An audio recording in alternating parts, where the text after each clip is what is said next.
Hey everyone, tarekith here with a new video for you. A couple weeks back on my blog I was talking about how I was using my iPhone to sketch out ideas for my new album when I was out and about. Sometimes I like to go work in parks and things like that.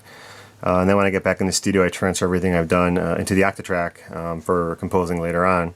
And I had a few people asking me about how exactly I'm doing that. I just want to do a quick little video here to show you exactly how I get audio from the iPhone into the Octatrack, especially considering that the iPhone can't be MIDI clocked. So it's not quite as easy as it would be with an iPad, for instance. There's a few setup things we need to do first. The tempo of the song I've created here in iKaossilator Pro is 96 BPM, so I'm going to make sure that my tempo of the Octatrack is 96 BPMs. Then I'm going to press Function and Mixer to go into the project menu. I want to go into System and Personalize and scroll all the way down and make sure that Record Quick Mode is on. That way when I want to record audio from an external source, I can just press one of the record buttons once to actually trigger that. And I also have my default record mode set to 1-2. What that means is I'll press record once to start recording and press record once again to stop recording. This is up to you, it's just personally the way I like to set it up. The other thing I want to do is go to Control and Memory, and I'm going to set the flex format to 24-bit, turn dynamic recorders on, set the recorder format to 24-bit, and for reserve recordings I'm going to go ahead and turn that off. And then go ahead and exit and confirm to save those settings. The other thing I need to do is go into the mixer screen, and because I have the iPhone connected to inputs A and B, I want to make sure that on input A and B here, I've got the direct value set up to about 100.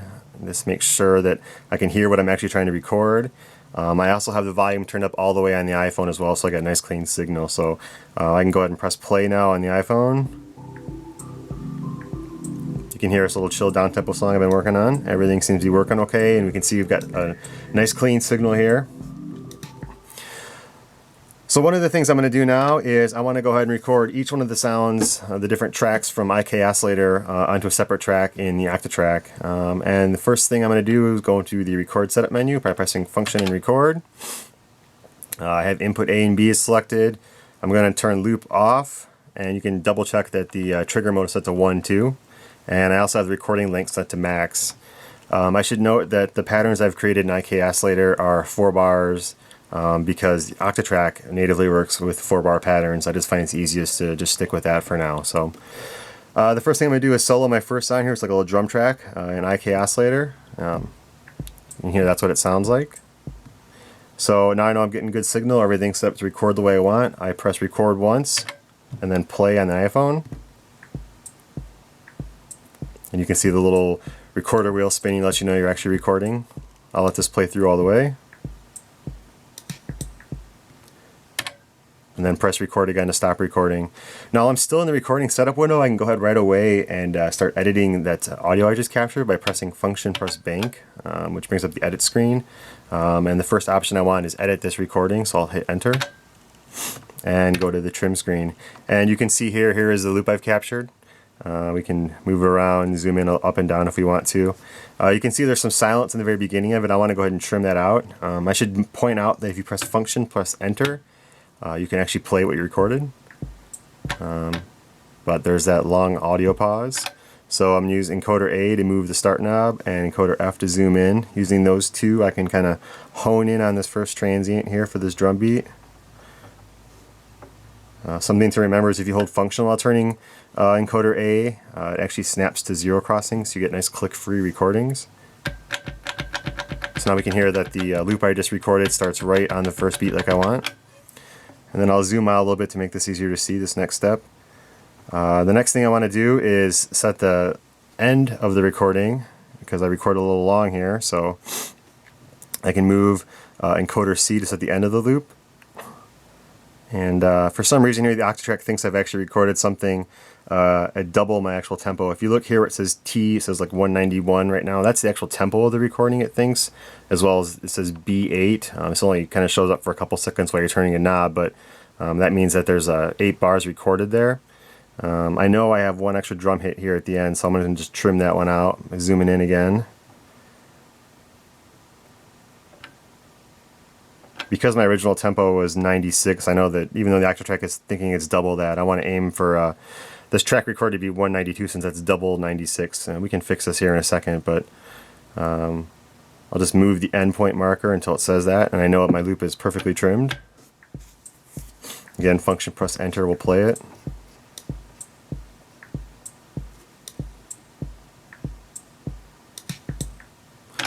Okay, so now I got my loop trimmed the way I want, and I'm going to go ahead and press edit, and then enter, crop to selection, confirm.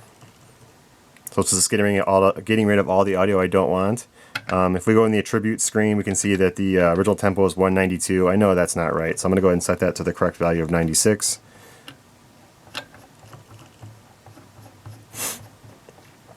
I'm not quite sure why the Octatrack guessed it wrong that time. Usually it gets it right on, but of course now I'm making a video, it's going to get it wrong. And you can see the trim length and loop length are both set to 4 bars, which is correct. So now I know the audio is exactly the way I want. So now I've trimmed the audio, but still not assigned to the track. So the next thing I need to do is go to the file screen, and I'm going to do save and assign sample, enter. I don't need that name, so I'm going to press function, press play to clear it, and then hold down function again to pull up the little arcade menu for naming. And I'll just call this drums.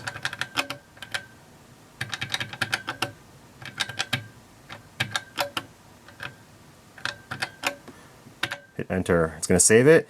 It's going to ask me where I want to save it to. I can assign it to the self, which is going to keep it in the recorder buffer, which I don't want. I actually want to assign this to a free flex slot. So I'm going to press down, then enter, and it'll assign it to flex slot 1.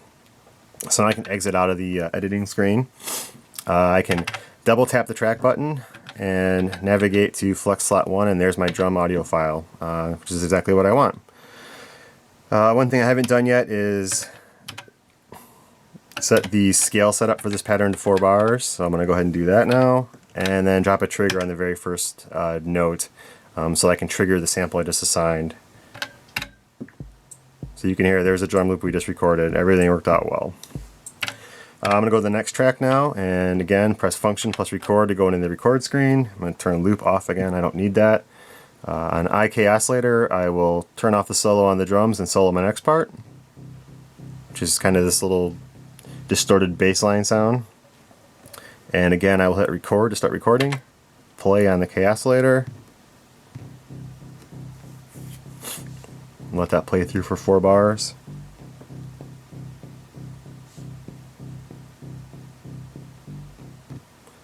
And then hit record again to stop recording.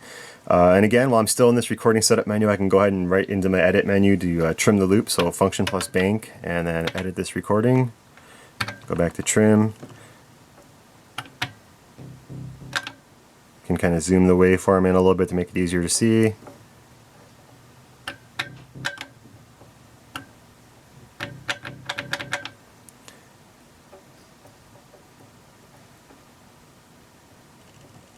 And again, the Octatrack guessed the tempo wrong.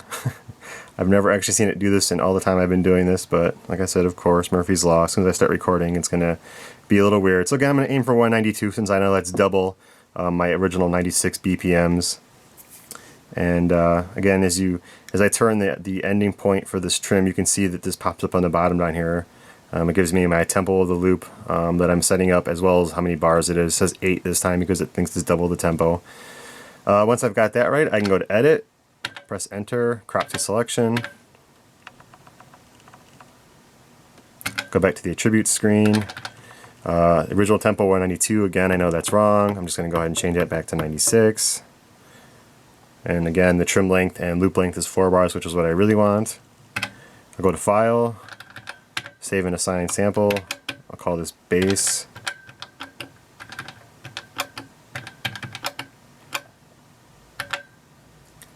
Again, I want to use a flex slot. You can also assign to a static slot if you want, but for what I'm doing, flex slots work a little better. It automatically assigns it to flex slot 2. Double tap on the track button, navigate to flex slot 2, press enter to load, and then again I need to set trigger to actually trigger that sample. So if I press play now, I've got my drum and my bass sound. Okay, one more sound here for this one, and I'm going to go to track 3, record setup again. I'm going to turn loop off, I don't need that. I'm going to solo my third sound. Kind of a little airy lead sound going on here, just to make sure everything's working right. And I will Press record to start recording. Play on the iKaossilator. Once again, let it play all the way through.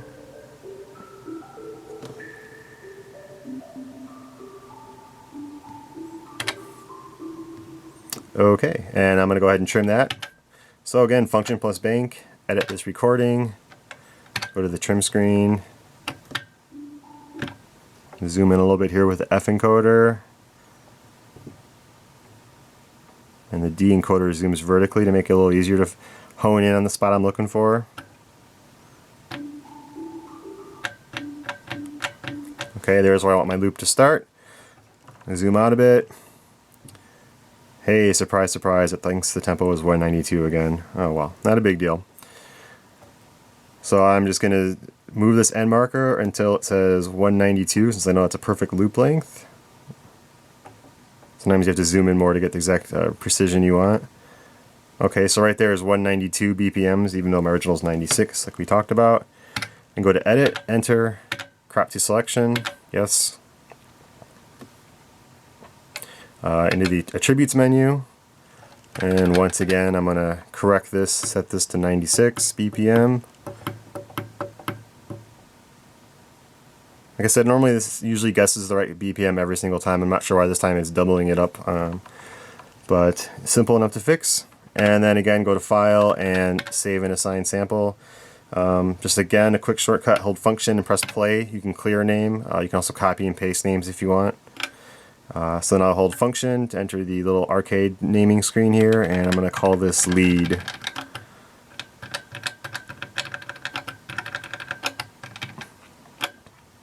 Hit Enter, and again I want to assign that to a free flex slot.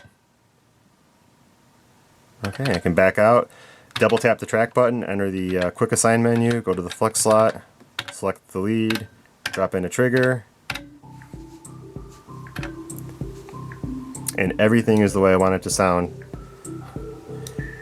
Now this might sound a little complicated or long-winded. You know, the first few times you do it, you know, there's a few steps to remember, but I've actually gotten pretty quick at it. I've slowed down quite a bit here for the video so you can follow along with what I'm doing, but I actually find this takes me just as long to do it this way as it would to say record into the laptop like an Ableton Live, trim there, and then send everything the Octatrack over USB.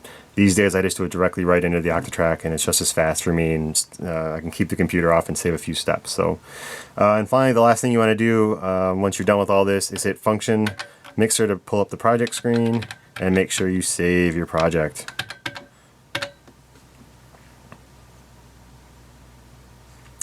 And one of the things I probably will do is hit Function plus MIDI to pull up the part menu, and I'll also save the part just to be safe. And that's it. Now I've got my audio from my iPhone in the Octatrack. I can go and remix it, I can compose a song, create live sets, whatever you want, and I don't have to rely on the iPhone anymore.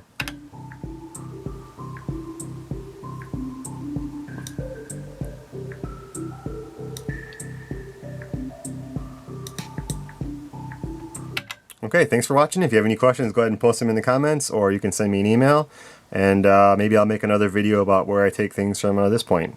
Thanks.